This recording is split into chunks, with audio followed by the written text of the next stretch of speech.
నాతోటి సేవక ఈరోజు నిన్ను గూర్చి దేవుడు సాక్ష్యం ఇచ్చేటప్పుడు అమలాపురంలో సేవ చేస్తున్న ఈ నా సేవకుడు పవిత్రంగా బ్రతుకుతూ సేవ చేస్తున్నాడయ్యా. శరీరపు క్రియలను సిలువేస్తూ సేవ చేస్తున్నాడయ్యా. ఎక్కడా కాలు జారకుండా త్రుట్టెలకుండా ఒక పవిత్రమైన సేవ చేస్తున్నాడయ్యా అని దేవుడు నిన్ను గూర్చి ఈ మాట అనగలిగితే నిజంగా నువ్వు ధన్యుడివి, ధన్యుడివి, ధన్యుడివి. సేవకులారా, దేవుడే తన చిత్తానుసారంగా కొన్ని సందర్భాల్లో ప్రతికూలమైన పరిస్థితులు దేవుడు నీకు అప్పగిస్తాడు. వ్యతిరేకమైన పరిస్థితులు దేవుడు నీకు అప్పగిస్తాడు. శ్రమల కొలిమిలో దేవుడు నిన్నుంచి తన చిత్తానుసారంగా దేవుడు నిన్ను నల్లగొడతాడు. కానీ అద్భుతం తెలుసా, ఈరోజు ఎంత నల్లగొట్టాడో ఒకసారి చూడండి. సేవలో ఈరోజు నిన్ను ఎంత నల్లగొట్టాడో భవిష్యత్తు కాలములో అంత వెలిగేటట్లుగా తన మహిమ కొరకు దేవుడు నిన్ను వాడుకుంటాడు. ఈరోజు నల్లగొట్టాడు అంటే రేపు వెలగబోతున్నావు అని గ్రహించు. శ్రమల పాఠశాల నేర్పే ఆధ్యాత్మిక పాఠాలు ప్రపంచంలో ఏ యూనివర్సిటీ కూడా మనకు నేర్పలేదు. ఎవరో మా సంఘానికి స్పీకర్ రావాలి, మా సంఘాన్ని బలపరచాలని ఎవరి మీదో ఆధారపడకు. వ్యక్తిగా ఈరోజు కనపడుతున్న నీవు భవిష్యత్తులో ఒక శక్తిగా నువ్వు మారు, ఒక శక్తిగా మారు. ఈరోజు వ్యక్తివే, రేపు వ్యవస్థగా నువ్వు మారాలి. యేసయ్యకి మహిమ కలుగును గాక. ఈరోజు వ్యక్తిగా నువ్వు కనపడవచ్చు, ఒంటరివాడిగా కనపడవచ్చు, ఒంటరి కుటుంబంగా కనపడవచ్చు.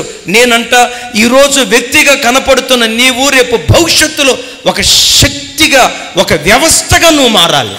ప్రభు పాదాలు పట్టుకో.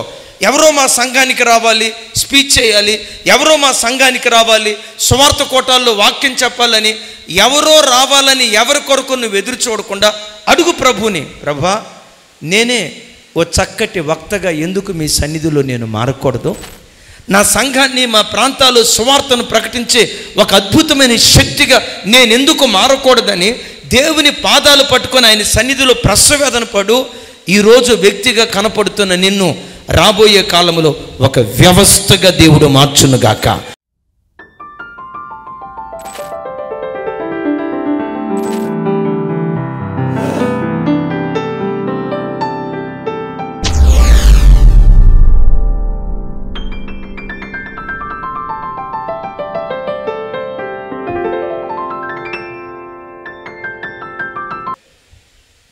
ఆఖరి మాట చెప్తాను.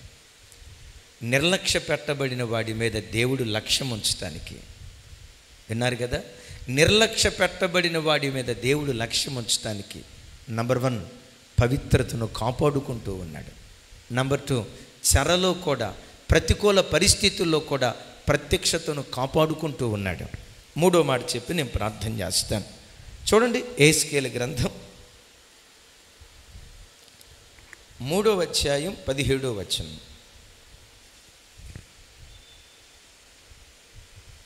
3:17 ఎవరైనా చదివి సహాయం చేయండి. యెహెజ్కేలు గ్రంథం 3వ అధ్యాయం 17వ వచనం.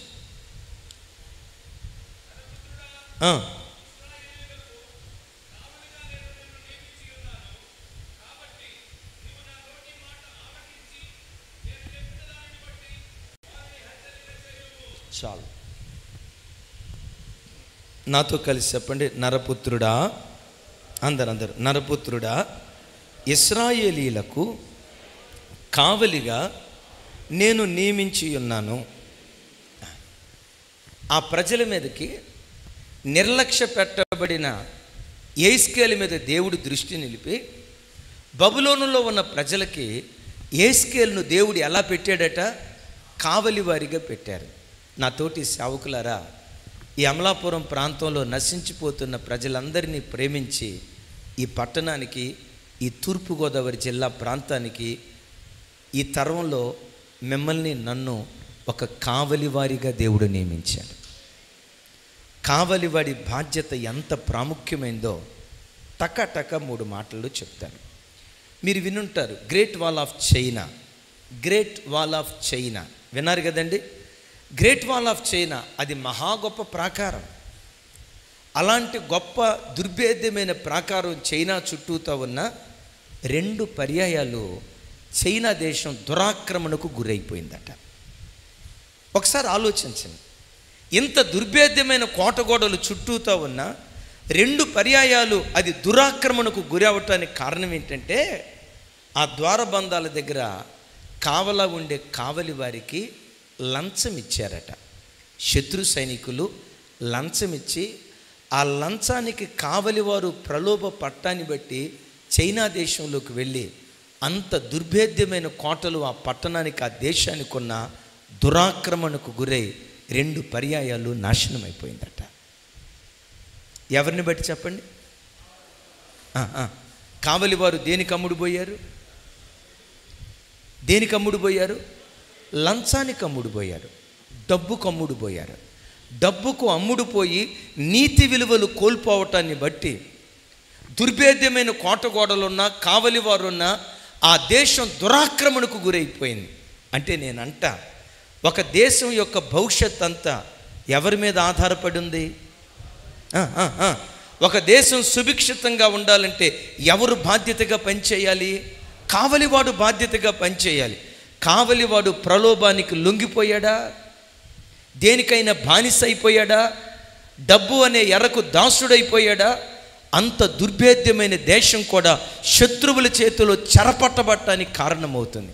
దేశం యొక్క భవిష్యత్ అంతా కావలి వారి మీద ఆధారపడ్డట్లుగా నా తోటి సేవకులారా, క్రైస్తవం యొక్క భవిష్యత్ అంతా కూడా నీ మీదే ఆధారపడింది. నీ మీదే ఆధారపడింది. ఏ ప్రలోభానికి లొంగకుండా కారపు మెతుకులు తిన్నా పర్వాలేదు, నికార్సైన దైవ సేవకురాలిగా దేవుని కొరకు బ్రతుకు. నికార్సైన దైవ సేవకుడిగా దేవుని కొరకు నువ్వు నిలవబడు. పర్వాలేదు, పేదరికాన్ని అనుభవిద్దాం. పర్వాలేదు, ఆకలి దప్పులు అనుభవిద్దాం. పర్వాలేదు, చిరిగిపోయిన బట్టలు అనుభవిద్దాం. పర్వాలేదు, రేకుల షెడ్డు మందిరంలోనే ఆరాధించుదాం. పర్వాలేదు, 10 మందికే సేవ చేద్దాం. పర్వాలేదు, గొప్ప గొప్ప మందిరాలు కట్టకపోయినా, గొప్ప గొప్ప ఆలయాలు నిర్మించకపోయినా, ఆ 10 మందిని కలిగి ఉన్న నికార్సైన యథార్థమైన ఖచ్చితమైన దేవుని సేవ చేద్దాం. అలా మనం సేవ చేయగలిగితే నీలాంటి నిస్వార్థమైన సేవకుల మీదే క్రైస్తవ పునాదులు దేవుడు నిర్మించటం ప్రారంభిస్తాడు. మా ప్రాంతంలో ఏ రాజకీయ నాయకుడికి కూడా పాస్టర్లు అంటే అస్సలు విలువ ఉండేది మా ప్రాంతంలో. ఎందుకో చెప్పంటారా?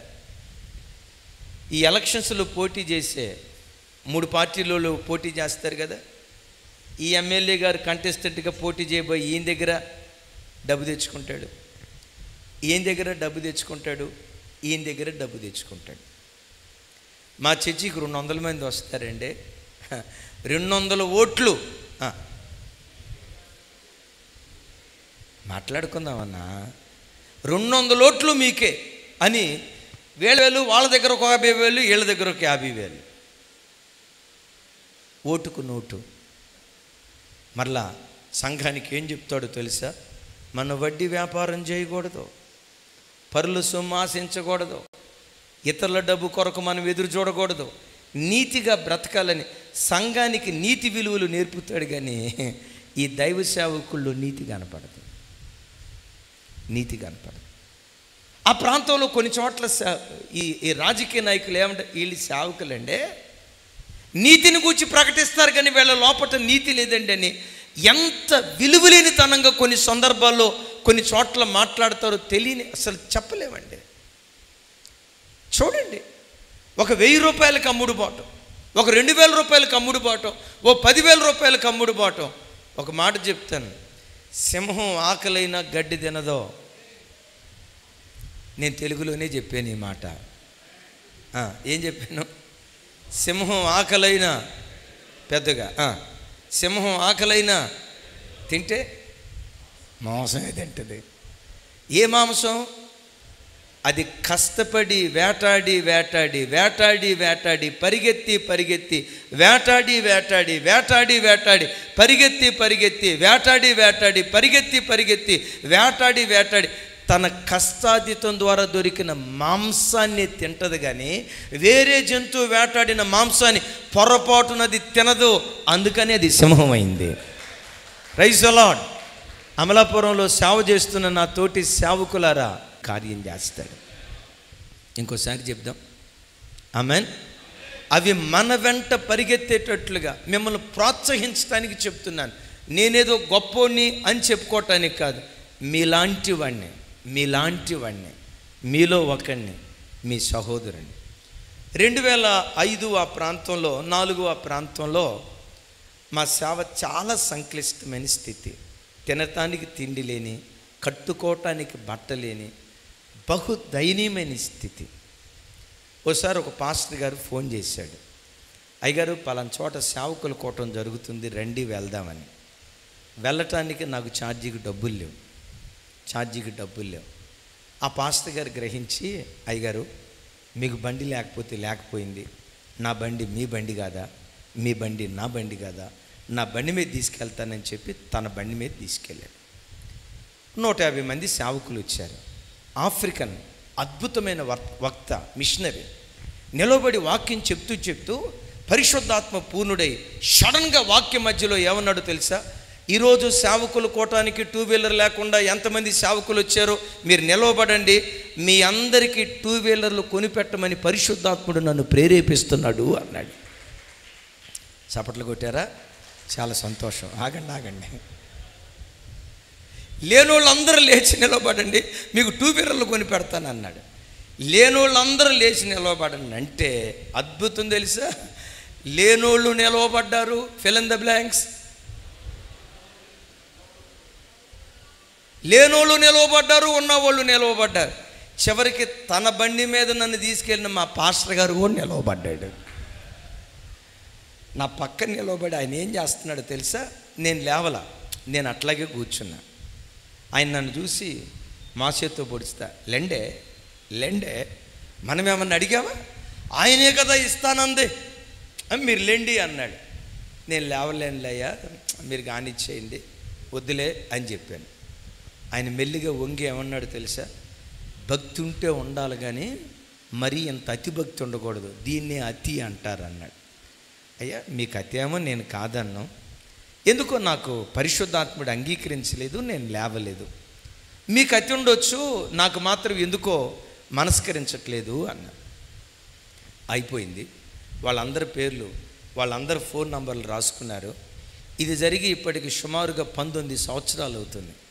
ఈ 19 సంవత్సరాల ఈ సుదీర్ఘ చరిత్రలో నిలవబడిన పాస్టర్లో ఏ పాస్టర్ గారికి ఎంతవరకు ఆ మిషనరీ దగ్గర నుంచి బండి రాలేదండి. ఒక్కలకే రాలా, ఈ రోజుకి రాలా. అలాగని నా వైపు చూడండి, ఆ మిషనరీ పంపించలేదు అనుకున్నారా? ఆ మిషనరీ ఎప్పుడో పంపించాడు, ఆ తెల్లదొర ఎప్పుడో పంపించాడు, మధ్యలో ఉన్నాడు కదా నల్లదొర.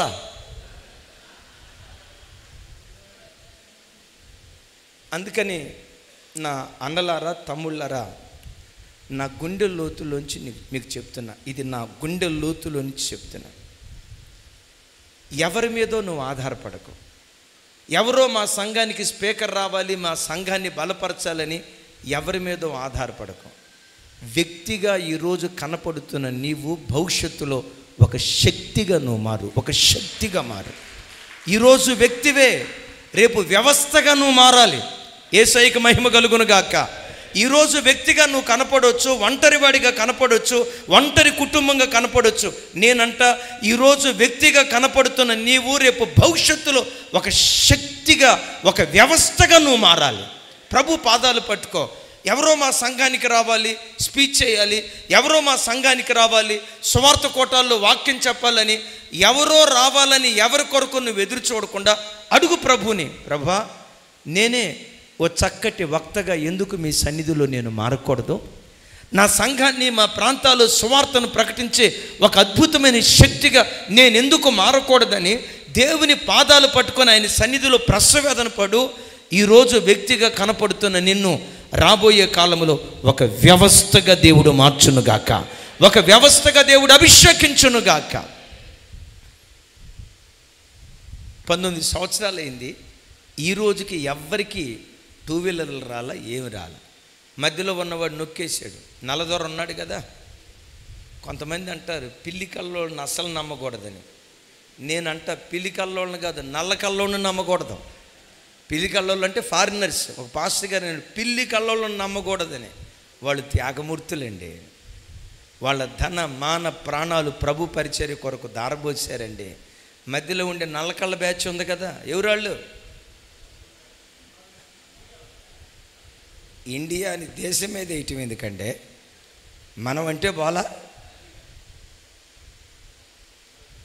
లేవలేదు. నేను 19 సంవత్సరాలు గడిచినాయి కదా, అదే జీడిమెట్ల ఇండస్ట్రియల్ ఏరియాలో, అదే హైదరాబాద్లో దేవుడు తన మహా గొప్ప కృపను బట్టి హైదరాబాదులో ఉండే పెద్ద మందిరాల్లో ఓ 15 మందిరాలు, పెద్ద మందిరాలు తీస్తే ఆ పెద్ద 15 మందిరాల్లో మన మందిరం ఒకటిగా ఉండటానికి దేవుడు కృప చూపించాడు. దరిదాపుగా 5 కోట్లకు పైగా ఖర్చు అయింది ఆ మందిరం కట్టడానికి. ఈ 5 కోట్లు పొర్రపాటున బయట ఎక్కడి నుంచి రాలా. ప్రభుదాస్ గారు మీరు ఏమైనా చెక్కు పంపించారా? అయ్యా రాజేష్ గారు మీరు అసలు అప్పుడు మనకు పరిచయాలు లేవు. చెప్పంటారా? ఆ 5 కోట్ల రూపాయలు మా విశ్వాసుల కష్టార్జితం, మా విశ్వాసుల కష్టార్జితం. మిమ్మల్ని పురికొల్పటానికి చెప్తున్నా. మొన్న ఈ మధ్య తమ్ముడు ఆమోస్కి దైవబలం వీళ్ళకి తెలుసు, 7.5 కోట్లు పెట్టి జస్ట్ కారు పార్కింగ్ అండి, జస్ట్ కారు పార్కింగ్, వెహికల్ పార్కింగ్కి 7.5 కోట్లు పెట్టి ఓపెన్ ప్లేస్ తీసుకుంది. ఒకప్పుడు కనీసం 2 వీలర్కి కూడా గతి లేదు. ఇప్పుడు ఎప్పుడైనా ఎక్కడికైనా విజిటింగ్కి వెళ్ళాలి చూస్తే చర్చి ఫస్ట్ ఫ్లోర్కి వస్తే ఇక అవి కొంచెం ఎక్కువ చెప్పుకున్నట్టుంటే ఏమో ముగిస్తా. ఏ బండి మీద వెళ్ళాలో అర్థం కాక తలగూక్కుంటా. ఏ బండి మీద వెళ్దాం? సేవక, నీ తల పైకెత్తే రోజు ఒకటి దేవుడు దాచిపెట్టాడు. ఆ రోజు వచ్చే వరకు నీతి విలువలు కోల్పోకుండా ఒక సింహంలాగా నువ్వు నిలవబడు. ఒకవేళ ఈ లోకంలో ఆశీర్వాదాన్ని నువ్వు అనుభవించకపోవచ్చాము, నీలాంటి వాడితే పరలోక రాజ్యములో అత్యధికమైన ఘనత దేవుడు నీకు ఇవ్వటం ప్రారంభిస్తాడు. యేసయ్యకు మహిమ కలుగును గాక. మరోసారి చెప్దాం, యేసయ్యకు మహిమ కలుగును గాక. బైబిల్లో ఒక మాట మీరు ఎరుగుదురు కదా, హామాను మొర్దెకై మీద పగబట్టాడు. ఎందుకు పగబట్టాడు చెప్పండి? అది వంగకయు సాష్టాంగపడి నమస్కారం చేయక. ఆ గేటు దగ్గర ఉన్న బ్యాచ్ అంతా ఉందో చూసారా? గేటు దగ్గర ఉన్న బ్యాచ్ అంతా హామాను గాడు వెళ్తూ ఉంటే సాష్టాంగపడి నమస్కారం చేసేవాళ్ళు. ప్రధానమంత్రి వెళ్తూ ఉంటే ఎందుకు సాష్టాంగపడి నమస్కారం చేసేవాళ్ళు చెప్పండి, మాట్లాడుకుందాం. మన వీర విధేయత చూసి వెళ్తా ఓ బంగారు గొలుసు మనకి చేస్తాడు, ఓ బంగారు పొంగరం మనకేస్తాడు, మన దశ దిశ మారిపోద్దని చెప్పి. విచిత్రం చూడండి, ఆ మార్గాన వెళ్ళే ప్రతి వ్యక్తి అలా సాగిలిపడి సాష్టాంగ నమస్కారం చేస్తూ ఉండేవాళ్ళు. కానీ బైబిల్లో రాయబడిన మాట, మొర్దెకై సాగిలపడకయు వంగకయు ఎందుకో తెలుసా? వాడిస్తే, హామాను గాడిస్తే బంగారు గొలుసిస్తాడు. హామాను గాడి సహాయం ఒక పూట అవసరం తీర్చబడింది. దేవుని సహాయం నా స్థితిగతులు విప్లవాత్మకంగా మార్చబడతాయి. ఎవరి సహాయం? హామాను గాడి సహాయం చేస్తే ఒక నెల పోషించబడతా, ఒక వారం పోషించబడతా, ఓ 2-3 నెలలు పోషించబడతా. దేవుడే నా సహాయకుడైతే నా స్థితిగతులు విప్లవాత్మకంగా మార్చబడతాయి అని ఎవరి సహాయం కొరకు ఎదురు చూశాడు? ఆయన నిరీక్షణ వ్యర్థం కాలేదు. ఆ గేట్ వాచ్మెన్ దేవుడు లేవనెత్తి దేశానికి ప్రధానమంత్రిగా దేవుడు మార్చాడు. ఎందుకో తెలుసా? నీతి విలువను మొర్దెకై కోల్పోలేదు. ఆకలి దప్పులతో అల్లాడిపోగానే రాజకీయ నాయకులు వెంబడి తిరక్కం, మాకు సహాయం చేయండి అయ్యా అని ఎవరి దగ్గర భిక్షాటన చేయకో. నీవెలా ఉండాలో తెలుసా? యాకోబు ఫరో దగ్గరికి వెళ్ళి ఫరోను చేతులెత్తి ఆశీర్వదించాడు యాకోబు. నువ్వు రాజుల ముందు నిలవబడిన నీ చెయ్యి ఎప్పుడు పై చేయిగానే ఉండునుగాక, నీ చెయ్యి ఎప్పుడు ఉన్నతమైన చేయిగానే ఉండునుగాక. ఎవరి దగ్గర భిక్షాటన చేసే స్థితి యేసు నామములో మనకు రాకుండునుగాక. కావలివాడు నీతి విలువలు కాపాడుకోవాలి. రెండవది, కావలివాడు ఎప్పుడు హెచ్చరించాలి. అక్కడ చూస్తాం కదా, దుర్మార్గుడా నువ్వు దుర్మార్గం చేస్తున్నావు, నశించిపోతావు, జాగ్రత్త అని కావలివాడు హెచ్చరించినట్లుగా ప్రతి కాపరి సంఘానికి వచ్చే ప్రజలను ఆదరించేటప్పుడు ఆదరించాలి, ఓదార్చేటప్పుడు ఓదార్చాలి, ధైర్యపరిచేటప్పుడు ధైర్యపరచాలి. అట్ దట్ సేమ్ టైం హెచ్చరించేటప్పుడు హెచ్చరించాలి. కొంచెం అనుభవం కలిగిన సేవకుడిగా చెప్తున్నాను, హెచ్చరించేటప్పుడు చాలా జ్ఞానంగా హెచ్చరించాలి. కొంతమంది సేవకులు వాళ్ళ కష్టపడి ఆత్మను సంపాదిస్తారా? ఒక ఆత్మను సంపాదించడానికి 20-30 సంవత్సరాలు కష్టపడ్డారు కదా, అదే ఆత్మను దుడుకుతనంతో కూడుకున్న మాట, తొందరపాటుతనం కలిగిన మాటను బట్టి ఆ విశ్వాసులను కోల్పోతారు. మీతో నేను చెప్పే మాట, మన జీవితంలో ఎంతమంది ఆత్మలైతే సంపాదించామో దేవుడు మనకిచ్చిన ఆత్మలో ఒక్కరిని కూడా పోగొట్టుకోకుందుముగాక. మన సంఘానికి ఇచ్చిన బిడ్డల్లో ఒక్క ఆత్మను కూడా పోగొట్టుకోకుండా ప్రభు రాకడ వరకు ఆ ఆత్మలను కాపాడుకునే కృప దయగల దేవుడు మనకు అనుగ్రహించునుగాక. అలా అనుగ్రహించాలంటే ఎలా సంఘాన్ని హెచ్చరించాలో ఒక మాట చెప్తాను. దావీదు తప్పు చేశాడు. దావీదును గద్దించడానికి ఎవరు బయలుదేరి వెళ్ళారు? నాతాను ప్రవక్త. నాతాను హెచ్చరించాడా లేదా? కానీ ఆ హెచ్చరిక ఎలా ఉందో చూడండి. హెచ్చరించే ముందు దావీదు గారు, ఈ మధ్య మన యెరూషలేములో ఒక విచిత్రమైన సంగతి జరిగింది, మీకు తెలిసిందా అన్నాడు. ఆ మాట అనేసరికి దావీదు అనుకున్నాడు, నాకు తెలియకుండా మన యెరూషలేములేనా? ఏం జరిగింది నాతాను ప్రవక్త? ఏమి లేదు రాజా, మన యెరూషలేములో 100 గొర్రెలు ఉన్నవాడు ఒకడున్నాడు. ఆ ఉంటే ఏమైంది? అదే యెరూషలేములో 1 గొర్రె కలిగిన పేదోడు ఉన్నాడు. అయితే ఏమైంది అని ఉంటాడు దావీదు. నాతానా, నువ్వు ఇట్లా నానచొద్దు నాతానా, టకా ఏం జరిగిందో చెప్పు. చెప్తా రాజా, ఏం జరిగిందంటే 100 గొర్రెలు ఉన్న ధనవంతుడి దగ్గరికి దూరం నుంచి బంధువు వచ్చాడు. వస్తే ఏం జరిగింది? ఈ ధనవంతుడు తన దగ్గర ఉన్న 100 గొర్రెల్లో 1 గొర్రెను వధించకుండా పేదోడింటికి వెళ్ళి వాడి కవిగిట్లో ఉన్న ఒక్కగానొక్క గొర్రెను లాగి దాన్ని వధించి వచ్చిన తన బంధువుకు వండి పెట్టాడు. రాజా, ఎలాంటి పని చేసినోడికి ఎలాంటి శిక్ష ఇస్తే బాగుంటుంది రాజా అన్నాడు. దావీదు ఏమన్నాడో తెలుసా? నిశ్చయముగా మనుషుడు మరణమునకు తగినవాడు అన్నాడు. ఎప్పుడైతే ఆ మాట అన్నాడో అప్పుడు నాతాను ప్రవక్త కత్తి తీశాడండి. తీసి అన్నాడు, ఆ మనుషుడు నీవే అన్నాడు. ఏం చేస్తాడు దావీదిక? ఏం చేయలేడు. ఇక్కడ చాతుర్యం చూడండి. డాక్టర్ గారు పేషెంట్కి ఓపెన్ హార్ట్ సర్జరీ చేసేటప్పుడు ముందు ఏమి ఎక్కిస్తాడు? ఓపెన్ హార్ట్ సర్జరీ చేసేటప్పుడు ముందు ఏమి ఎక్కిస్తాడు? మత్తు ఇంజెక్షన్ చేసిన తర్వాత ఆపరేషన్ చేస్తాడు. మత్తు ఇంజెక్షన్ చేయకుండా ఆపరేషన్ చేసాడు అనుకో, నువ్వు కత్తి పట్టుకున్న విధానం, ఆ పొట్ట పరపరకు వస్తావు విన్న విధానం వాడు కళ్ళతో చూశాడు అనుకోండి, నువ్వు ఆపరేషన్ చేయక మునిపాడు చచ్చిపోతాడు. ఆపరేషన్ చేసే ముందు చెప్పండి, ఏం చేయాలి? ముందు చెప్పాలి. ఆపరేషన్ చేసే ముందు వాడికి ఆపరేషన్ చేస్తున్న సంగతి కూడా తెలియకుండా జ్ఞానంగా ముందు మత్తు ఇంజెక్షన్ ఇస్తారు. దైవజనమా, సంఘాన్ని గద్దించాలి, జ్ఞానంతో గద్దించాలి. సంఘాన్ని హెచ్చరించాలి, జ్ఞానంతో హెచ్చరించాలి. సంఘాన్ని దిద్దుబాటు చేయాలి, జ్ఞానంతో దిద్దుబాటు చేయాలి. యేసయ్యకి మహిమ కలుగును గాక. ఓ మాట, నాతాను ప్రవక్త ఉన్నాడు, బాప్తిస్మం ఇచ్చి యోహాను ఉన్నాడు. ఎవరెవరు? బాప్తిస్మం ఇచ్చి యోహాను లాగా సేవ చేయకండి. దీవెని గారు చెప్తూ ఉంటారు, బాప్తిస్మం ఇచ్చి యోహాను అట ఆ రోజుల్లో ఎవరు ఏ విశ్వాసులు కూడా వాళ్ళ ఇంటికి పిలిచి భోజనం పెట్టలేదంట. ఎవరు వాళ్ళ ఇంటికి పిలవలేదట, మొదటి భోజనం పెట్టలేదట. ఎందుకో తెలుసా? ఒకవేళ ఎవరైనా పిలిచి భోజనం పెడితే ఆ ప్రార్థన అంతా అయిపోయిన తర్వాత వాళ్ళని పట్టుకొని, సర్ప సంతానమా, రాబో ఉగ్రత నుంచి మిమ్మల్ని ఎవడు తప్పిస్తాడని శపిస్తూ ఉండేవాడట. అందుకని అయ్యా, నువ్వు మా ఇంటికి రావద్దు, మా భోజనం చేయొద్దు, నీ శాతమేమో చెప్పించుకోవద్దని ఒక్కళ్ళు కూడా భోజనానికి పిలిచేవాళ్ళు కాదంట. ఒక మాట చెప్తున్నాను, సంఘాన్ని దిద్దుబాటు చేసేటప్పుడు జ్ఞానంగా దిద్దుబాటు చేయాలి. దిద్దుబాటు అవసరం, కానీ ఆ దిద్దుబాటు ఎట్లుండాలి? జ్ఞానంగా దిద్దుబాటు చేయాలి. కొంతమంది డైరెక్ట్గా సంఘంలోనే అంటారండి పాస్టర్ గారు. కొంతమంది ఏమంటారు తెలుసా? ఎవరైనా పాత విశ్వాసులు పోతా ఉన్నారనుకోండి, పొండిరా పొండి, ఒకడు పోతే.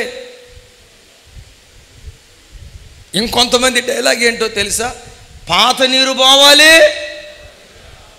మీరు కూడా అన్నట్టున్నారు, పాత నీరు పోవాలి, కొత్త నీరు రావాలి. నో, మన స్లోగన్ ఏంటో తెలుసా? పాత నీరు నిలిచి ఉండాలి, కొత్త నీరు రావాలి. ఇది మహాసముద్రంగా మార్చబడాలి. దేవుడు మనకు అప్పగించిన ఆత్మలో ఒక్కరిని కూడా కోల్పోవద్దు. నీ దుడుకుతనం, తొందరపాటుతనాన్ని బట్టి హెచ్చరించు, అవసరం. గద్దించు, అవసరం. అయితే ఒక మాట చెప్తాను, తరం తర్వాత తరం ప్రజల మనస్తత్వాలు మారుతున్నాయి. ప్రజల మనస్తత్వాలు మారుతున్నాయి. ఒకానొక కాలంలో ప్రవక్తలు గద్దించిన, హెచ్చరించిన విశ్వాసులు అట్లా పడి ఉండేవాళ్ళు. సంఘాన్ని విడిచిపెట్టి ఇంకో చోటకి వెళ్ళటం అవమానంగా ఎంచేవాళ్ళు. ఈ రోజుల్లో పరిస్థితి ఏం? అమలాపురంలో నువ్వు అక్కడివే పాస్టర్ గారి ఉన్నావా? నువ్వు అక్కడివే వాక్యం చెప్తున్నావా? చాలామంది ఉన్నారు. నువ్వు కాకపోతే గాలికి అన్నయ్య, నువ్వు కాకపోతే ఇంకొకళ్ళు అని చెప్పి తెల్ల. అలాగని వాళ్ళు వెళ్ళిపోతున్నారని దిద్దుబాటు చేయటం ఆపేద్దామా? No no no no. వాళ్ళు వెళ్ళిపోతున్నారని సరిచేయటం ఆపేద్దామా? జ్ఞానంగా వాళ్లకు మనం వాక్యం చెప్పి ఈ తరానికి కావలసిన అభిషేకాన్ని మనం పొందుకుందుముగాక. గట్టిగా చెప్దాం ఆమేన్. ఒక్క మాట అండి, మన చిన్నతనంలో మన అమ్మా నాన్నోళ్ళు మనల్ని ధైర్యంగా గద్దించేవాళ్ళ లేదా? గద్దించేవాళ్ళ లేదా? అసలు నాన్న ముందు డైరెక్ట్గా ధైర్యంగా నిలవబడేవాళ్ళమా? మన నాన్న మన వైపు చూసి రేయ్ చంపేస్తా నిన్ను రేయ్ అని అన్నాడంటే ఆ ముఖం చూసే గడగడ గడగడ వణికేవాళ్ళం. ఈ కాలంలో పిల్లల్ని కనుక చూసి రేయ్ చంపేస్తా నిన్ను అని అన్నామనుకోండి, వాడు ఎట్ట చూస్తాడో తెలుసా? ఎట్టాగే చూస్తా. ఎక్కడ భయపడేవాడు ఎవడూ లేడు.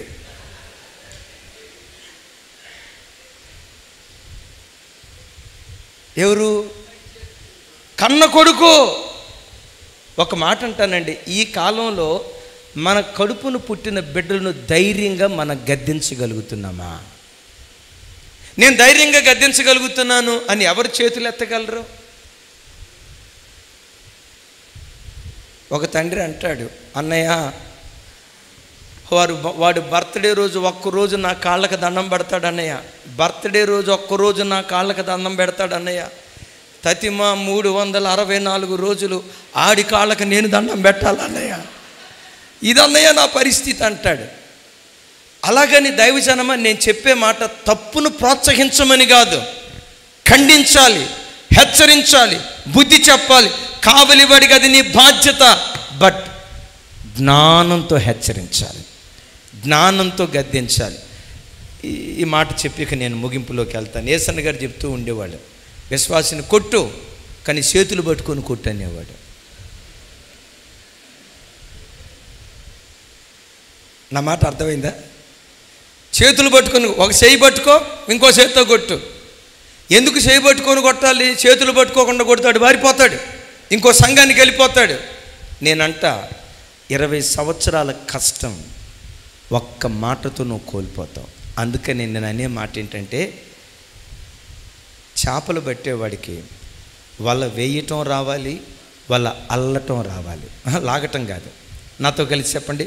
వాళ్ళ వేయటం రావాలి, వాళ్ళ అల్లటం రావాలి. అల్లటం రాకపోతే సిరిగిపోవటం కాదు, పడిన చేపలు బయటికి వెళ్ళిపోతాయి. కొంతమంది కాపర్లకు వల వేయటం వచ్చు, వల అల్లటం రాదు. సేవకులారా, వల వేయటం నేర్చుకోవాలి, వాళ్ళ అల్లటం నేర్చుకుందుముగాక.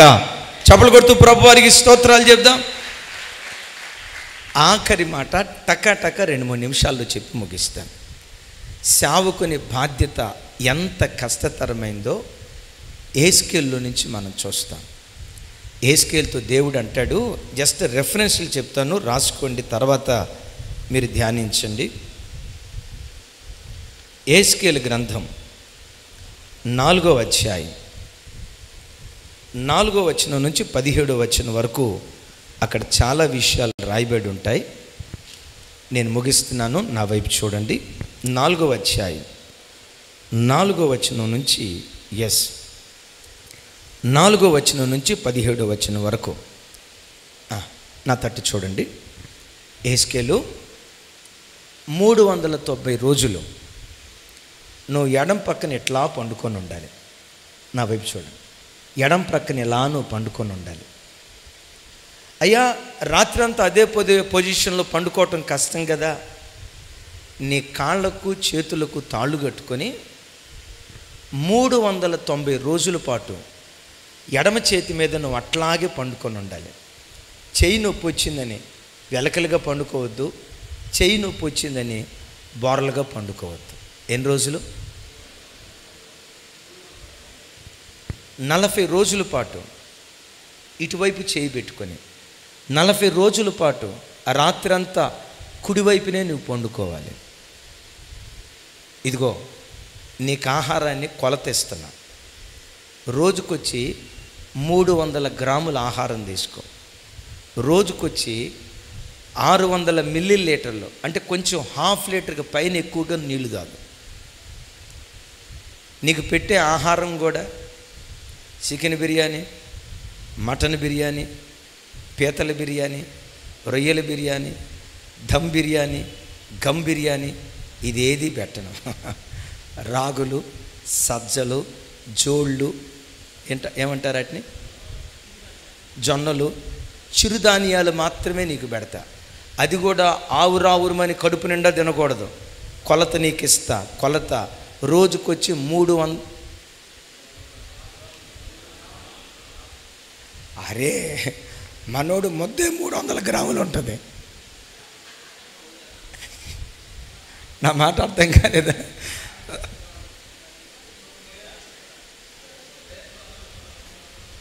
ముద్దకి మొక్క ఉండాలి. ఏ మొక్క? సాంబార్ మొక్క మా ఒంటికి పడదు సార్. మీరు సాంబార్ మొక్క, సొరకాయ మొక్క అంటే అట్ట. నా తోటి సేవకులరా, 390 రోజులు ఎడం ప్రక్క ఎందుకు పండుకున్నాడో తెలుసా?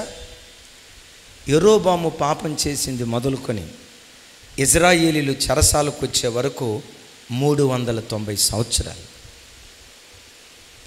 సంవత్సరానికి ఒక్క రోజు చొప్పున ఇశ్రాయేలీల దోష శిక్షను భరించాలి. సేవకుడా, వాళ్ళ దోష శిక్షను భరించాలి. మరి 40 రోజులేంటయ్యా?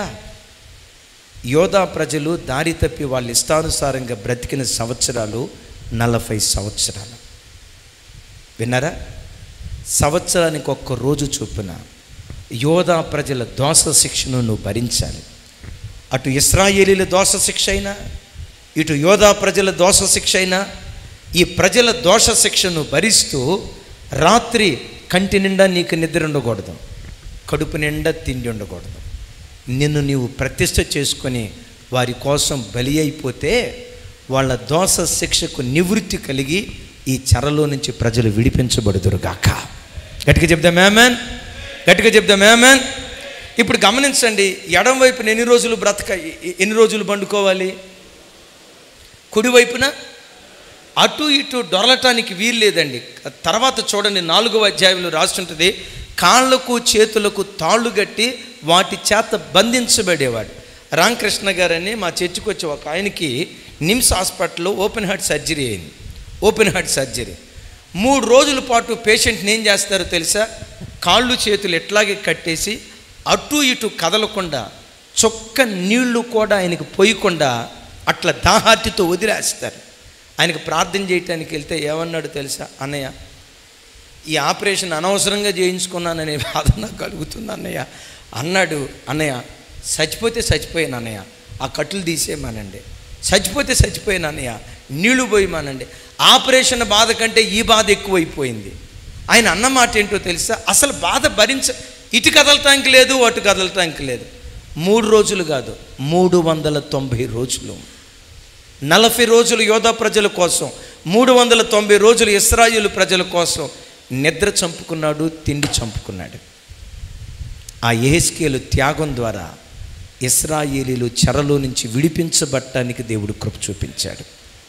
నా తోటి సేవకులారా,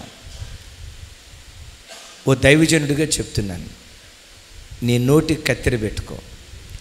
నీ నిద్రకు కత్తెర పెట్టుకో, నీ నోటి కత్తెర పెట్టుకో, కడుపు నిండా ఎప్పుడు తినకో. మన అమలాపురం ప్రాంతంలో ఒక ఫేమస్ డైలాగ్ ఒకటి ఉంది. ఆ భోజన పంక్తిలో కోడిగుడ్లు వేసారట. పాస్టర్ గారు అన్నాడట, రేయ్ తల్లినేసావు పిల్లనేం చేసావు తల్లినేం చేసావు రా అన్నాడట. పిల్లనేసావు తల్లినేం చేసావు రా అన్నాడట. చూడండి, యాజకుడిగా పిలువబడిన దైవజనుడు నోటి కత్తెర పెట్టుకోవాలి. కడుపు నిండా ఎప్పుడు తినకో, కంటార ఎప్పుడు నిద్రపోకు, సేవలో ఎంత నలుగుతావో అన్ని వేల మంది ప్రజలను దేవుడు నీకు కానుకగా ఇస్తాడు. నేను నమ్ముతా ఈ మాట. నీ ప్రాణమునకు ప్రతిగా ఆత్మలను అప్పగిస్తాను అన్నాడు. ఆత్మలు కావాలా? క్రీస్తు బలిపీఠం మీద నీ ప్రాణాన్ని ధారపోయి. ఆత్మలు నీకు కావాలా? వేవేల కొలది ప్రజలకు నువ్వు తల్లిగా మారాలా? వేవేల కొలది ప్రజలకు నువ్వు తండ్రిగా మారాలా? ఒకటే సూత్రం, నీ ప్రాణమునకు ప్రతిగా దేవుడు ఆత్మలు అప్పగిస్తాడు. ఒక్క యెహెజ్కేలు సమర్పణ ద్వారా యావత్ ఇశ్రాయేలు ప్రజలు బబులోను దాస్యత్వం నుంచి విడిపించబడి కనాను దేశానికి వెళ్ళారు. నీ సమర్పణ ద్వారా అమలాపురం పట్టణంలో విగ్రహారాధన బంధకాల్లో ఎంతమంది బంధించబడుతున్నారో నీ ప్రార్థన ద్వారా వారందరూ విడుదల పొందుదురుగాక, వారందరూ విమోచన పొందుదురుగాక. ఒక క్షణం లేచి నిలబడదాం. నిర్లక్ష్య పెట్టబడిన వాడి మీద లక్ష్యం ఉంచాడు దేవుడు. నువ్వు నమ్ము, నిర్లక్ష్య పెట్టబడిన నీ మీద దేవుడు లక్ష్యం ఉంచాడు. నమ్ము. ప్రభు వైపు చేతులెత్తుదాం. ఒక క్షణం. దేవా, కాలంలో యెహెజ్కేలును వాడుకున్నట్లుగా ఈ తరంలో నన్ను కూడా వాడుకో యేసయ్యా. ఈ తరంలో నన్ను కూడా బలపరచయ్యా. నీ బ్యాక్గ్రౌండ్తో దేవునికి సంబంధం లేదు, నీ పూర్వపు చరిత్రతో దేవునికి సంబంధం లేదు. నీ పూర్వీకులు ఎవరు, ఎలాంటి బ్యాక్గ్రౌండ్ నుంచి నీ వచ్చావు, నీ బ్యాక్గ్రౌండ్తో దేవునికి సంబంధం లేదు. నీతోనే దేవునికి సంబంధం, నీతోనే దేవునికి సంబంధం. ఒక మాట అడుగుతావా? దేవా, నన్ను వాడుకోయ్యా. ఆ కాలంలో యెహెజ్కేలును వాడుకున్నట్లుగా ఈ తరములో ఈ దినాల్లో నన్ను వాడుకో యేసయ్యా. నువ్వు నిర్లక్ష్య పెట్టబడిన వాడివైనా, నిర్లక్ష్య పెట్టబడిన వారి మీదే దేవుడు లక్ష్యం ఉంచేవాడు. యేసు నామం పేరిట నీ మీద దేవుడు లక్ష్యం ఉంచునుగాక.